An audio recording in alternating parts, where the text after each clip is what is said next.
still fairly windy out there. Sustained wind speed 10 to 20 across the Las Vegas Valley, even up to 25 for North Las Vegas. And our gust speeds are still peaking near 30. So similar wind speeds to what we saw yesterday.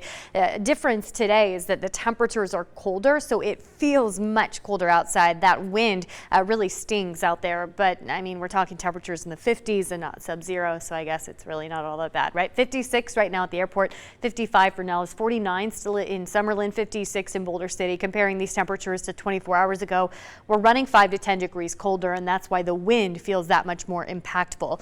Also want to point out the dew points. They're in the single digits and low teens. Extremely dry air at the surface, and that's the reason that the clouds that seem like they're producing a few showers aren't actually producing rain that touches the ground. I've been looking at all of our cameras, and we can see some virga out there over the valley, which is when rain evaporates before hitting the ground. So the potential for rain would be there if the air at the surface wasn't so dry, but it is, so we should stay mostly dry, mostly sunny, just a few clouds sweeping through. Of course, a much different story across the eastern half of the country. This is the storm system that dropped another round of ice and snow across Texas yesterday into this morning.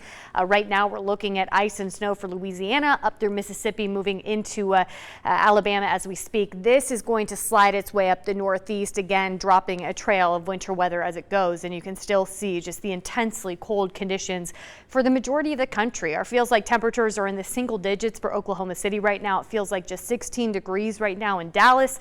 Feels like 14 for Chicago, sub-zero in Minneapolis. So just brutal cold, but we are finally seeing a little bit of relief.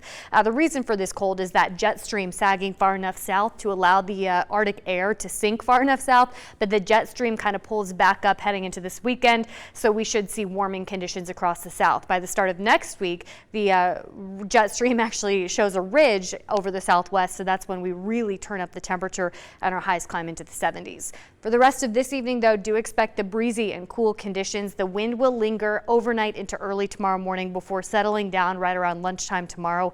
Temperatures start the day in the 30s. It will be cold tomorrow morning and cold tomorrow afternoon, with our highs just in the 50s. We'll settle about 5 degrees below the seasonal average.